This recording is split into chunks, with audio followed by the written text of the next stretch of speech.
So, your approach also involves trauma-informed interventions. Could you talk about that?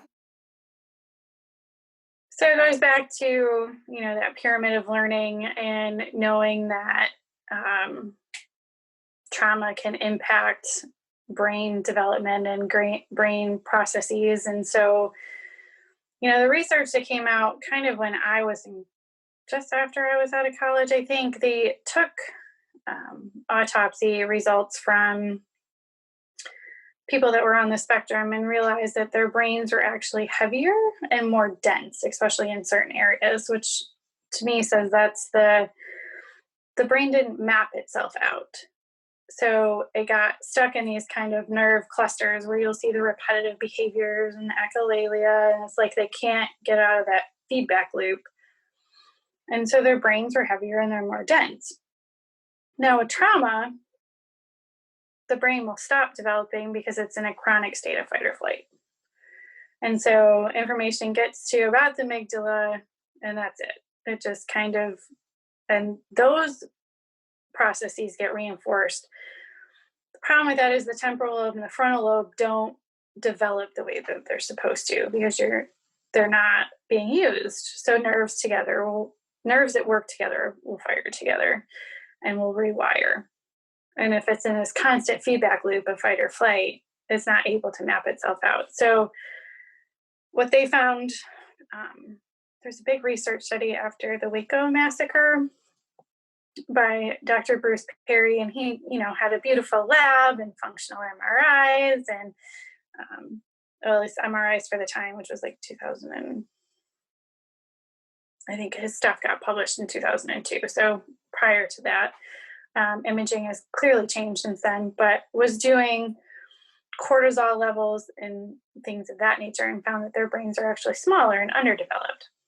The issue is that on the outside, when we do any kind of autism testing, so the ADOS, and there's several other, depends on the institution you go to, but the ADOS seems to be the popular one in the US, that when you look at it from the outside, a lot of the behaviors are similar, a lot of the delays are similar. And so on the outside, they can look the same. Autism and trauma, right? Mm-hmm. If it's severe enough, Mm-hmm. if it's severe enough. So the book, the boy that was raised as a dog, he was literally one of those stories in there. He was literally raised in a cage like he was a dog. He couldn't stand upright.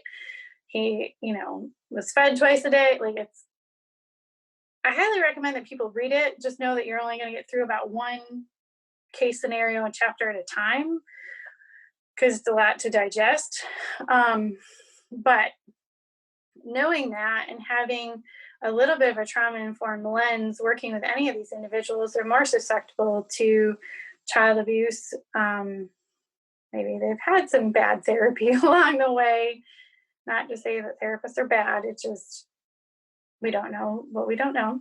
Mm-hmm. And, maybe they have been mistreated, or I always question the ones that were in foster care, or maybe even adoption and lack of attachment can cause some issues with pragmatic language and the ability to tolerate touch.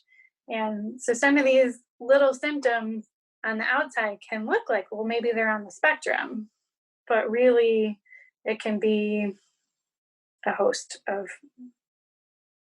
different issues going on.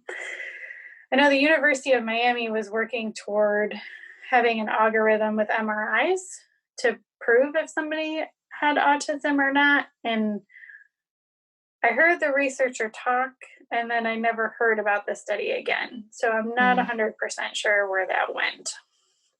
So, for as of right now, your understanding is that there isn't a clear 100% way to prove that an autism diagnosis is really autism, or if there is some trauma in that also. Correct. And it could be a host of things put together too. Doesn't mean that all kids that have had trauma aren't on the autism spectrum, and vice versa. It's just knowing can help with your approach. Mhm.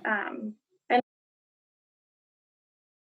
there's like, trying to remember what it's TBRI, trust-based relationship intervention, I think is the big one. And they talk about having to make that connection. And I don't understand why we're not doing that with all of our clients.